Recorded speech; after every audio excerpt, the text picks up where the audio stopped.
is June 2nd. Welcome on in to Daily Cards Live here on ClaibsOnline.com. I am Joe Roderick, joined alongside by Bob Ramsey, and we are brought to you by Munganast St. Louis Acura and Royal Banks of Missouri. Rammer, we took yesterday off with the Cardinals having 2 days off, and during Wednesday's show, you made it wasn't so much a prediction, you made a statement saying that when the Cardinals came back to action after their 2-day break, that they should bring Jordan Walker with them, and that's exactly what they did. Jordan Walker is up. Lars Nootbaar on the 10-day injured list, and the Cardinals' 21-year-old top prospect is in the lineup tonight in Pittsburgh. Yeah, it's unfortunate. It'll probably be another couple of weeks before we see what the so-called full roster might look like. So it'll be a little bit of a scramble in center field for a while. I assume Carlson will be back sometime next week. Maybe Nootbaar, as soon as he's ready. It'll be interesting to see what a so-called healthy lineup looks like with Walker, Nootbaar, and Carlson. I think everybody's saying Walker's the right fielder. Is he a better right fielder than Nootbaar? I don't think so. So we'll see how the Cardinals do that. I don't have a prediction or a statement for that one because I don't know. But I think those three will probably be your outfield when everybody's healthy. And as we've seen many times with this Cardinal lineup before under Ali Marmol, it's going to also probably depend on if it's a lefty or righty on the mound. Yeah, I think so. But if your other options, your splits option guys are not hitting, I don't know. To follow that blindly, I'm not so sure that makes sense. I think I want Nootbaar in there every day. I know I want Carlson in there every day, and Walker's got to play every day. To me, unless there's something really unusual with a split or a particular matchup, I got to have my regular guys in there. And then again, you are going to have an occasional day of rest. So it's not, whatever your lineup is, it's not going to be the same every day the rest of the year. Well, here is what the Cardinal lineup will look like tonight in Pittsburgh with a 6:05 start time. Hey, it's brought to you by Bootleggin' Bob's. It is the Bootleggin' brand of dive bar, and it's located at 3457 Morganford Road out in Tower Grove. It's a dive bar elevated, the former Colorado Bob's, now Bootleggin' Bob's.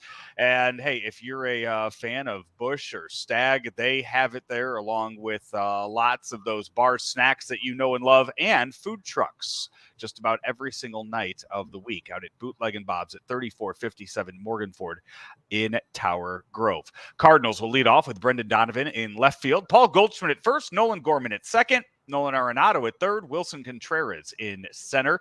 The Cardinals all-star candidate for DH, Alec Burleson, DHs tonight. Paul DeJong is at short, Jordan Walker in right, and Tommy Edman is back in center field for the second time in his career. For the Pirates, they look like this. Tucupita Marcano is at short. Sure. Yeah. Brian Reynolds is in left. Andrew McCutchen is DHing. Jack Sawinski is in center. Carlos Santana at first. Ji-Hwan Bae is at second. Key Brian Hayes is at third. Josh Palacios is in right field and played Jack Flaherty on the mound for the Cardinals. Ronis Contreras is on the mound for the Pirates. There are some names there that I butchered in that Pirates lineup. We're going to have to get you some Espanol classes. I need phonetic spellings. I need whatever Claibs is getting in the booth with the phonetic spellings on it. That's what I need for this show. When you look at the Cardinal lineup, it's interesting. They keep Walker, and even when he was up and hitting, pretty much down at the bottom. I know Ali has much more information than you or I have, but with the little we do have, I think I'd like the young 8, Burleson 7, and Walker 6 hitting behind Contreras and in front of Burleson. That's just me, but as I said, I'm admitting up front, Ali's got a ton more information than I have.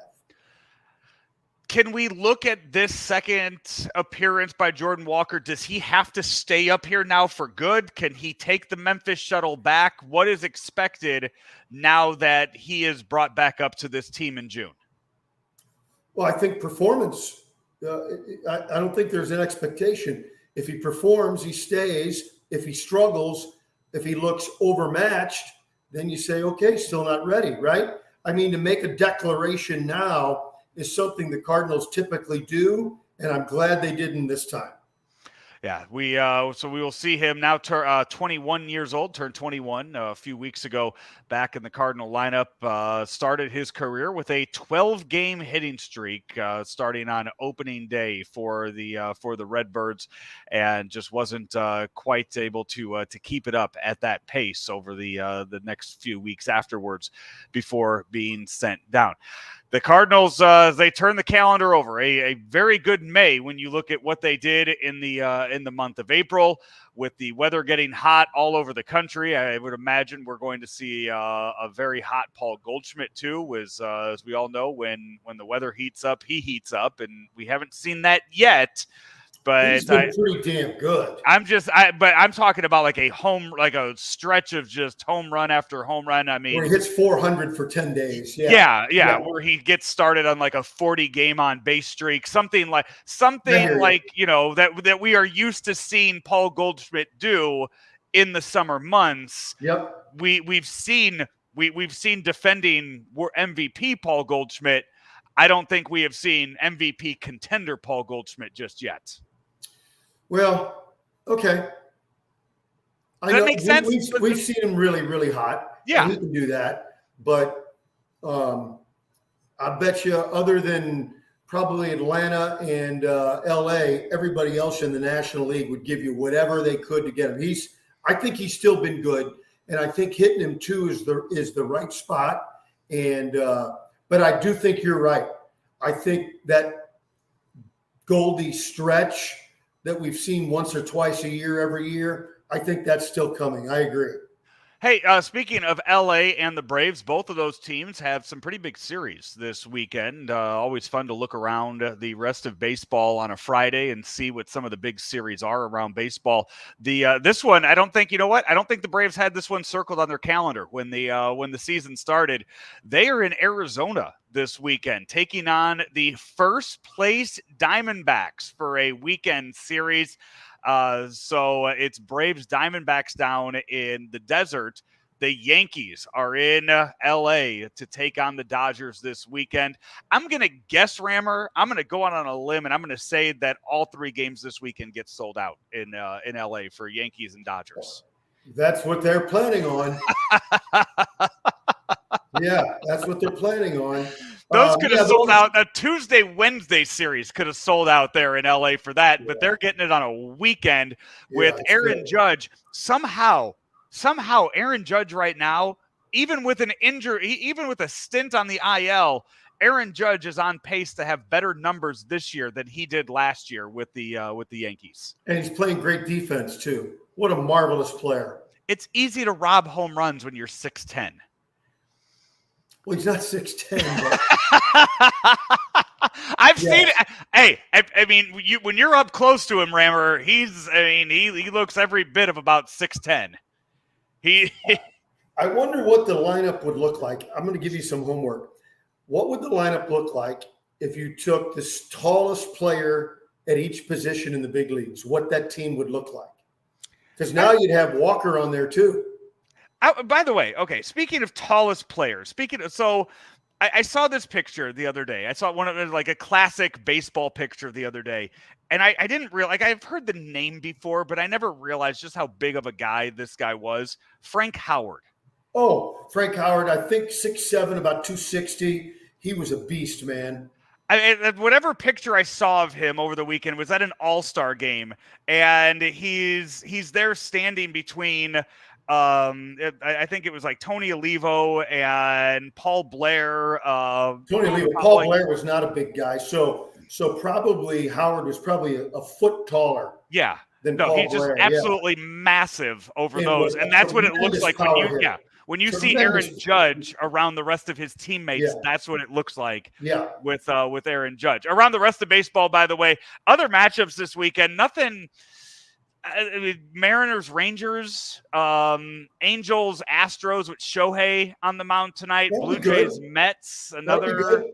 Who do the Padres have? Padres, I believe, it's Padres Cubs in San Diego this weekend. I saw some national baseball yackers trying to kind of bury the Padres and trying to blame the whole team and culture, and that's a bunch of BS. They started losing again when they were losing when Tatis wasn't in the lineup. Then he comes in and they started winning. Then Machado goes out of the lineup. When they got their full lineup, they're going to win games. Yeah. Sometimes the narratives overtake reality. It bugs me a little bit. Also, by the way, it is they just announced the players of the month in the American League and the National League. Aaron Judge is the American League Player of the Month. Freddie Freeman, your National League player. He's insane. Yeah, Freddie Freeman in the month of May hit 400 with 6 home runs, 26 RBIs, and an OPS of 1.184. Aaron Judge, 12 home runs, 25 RBIs, and an OPS of 1.356. Those are your players of the month for the month of May. Today, also around baseball, you'll see a lot of tributes to Lou Gehrig. It is Lou Gehrig Day in Major League Baseball. The Cardinals announced that they will celebrate that at Busch Stadium later on this month, but there will be a lot of tributes as today is the anniversary of Lou Gehrig's passing on June 2nd.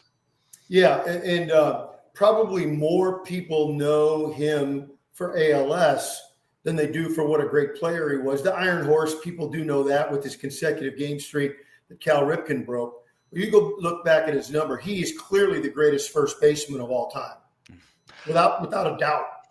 Rammer, you are down at Ballparks National this weekend. Yep. Lots of tournaments. This is tournament time in the month of June. And sold out. We got sold out softball this weekend. Really some big time teams. 18U Open tournament. So we're seeing some good ball. First games just got underway. It's going to be a lot of fun down here at the lake. Rammer, we are brought to you each and every day by Mungenast St. Louis Acura and your friends out at Royal Banks. Royal Banks in Missouri, they've been expanding. They're not at the lake yet. I'm working on them. We'll get a Royal Banks branch here at the lake before you know it. St. Louis, St. Charles County, the east side, northeast Missouri, and each and every branch feels like your hometown bank at Royal Banks of Missouri. You know, a Royal Banks ATM right by the concession stand. Does your concession stand take cards or is it cash only? Oh yeah. Okay. We'll take cash, cards, rubles. We'll even talk trade with you. You got some goats you want to trade for a burger? We'll look at it. That's better. You know what? I am out of cash right now because the concession stand where Hudson plays most of his games, cash only. I am tapped out on any cash that I had sitting around the house after 2 months of games out there. Not to get too inside tournament baseball stuff, but a lot of people would tell us you need to go card only and go cashless. Just hasn't been the case here at Ballparks National. Still almost 70% of our transactions are still cash. You know who's gone card now? The ice cream man that drives around the neighborhood. No. Yep. Yeah. They take card now. What a world. Yeah, got myself a Ninja Turtle ice cream bar last night for dinner. So did you get a bomb pop? I know. I went with I got bomb pops in the freezer. I went with the Right. You can only get the Ninja Turtle bar from the ice cream man. Great call. And went there and just swipe the card to get that. Wow. He's Bob Ramsey. I'm Joe Roderick. We will talk to you on Monday after a weekend of fun baseball out in Pittsburgh right here on Daily Cards Live. It's ClaibsOnline.com. At St. Louis Acura, we have over 100 new Acura models and over 160 pre-owned models in stock or on the way in May. Get 4.9% financing for up to 60 months on 2023 Acura MDXs, TLXs, Integras, and RDX models. Or get a certified rate as low as 3.49% on certified TLX and MDX models. And you can earn up to $1,500 in loyalty incentives. St. Louis Acura, better than ever for you.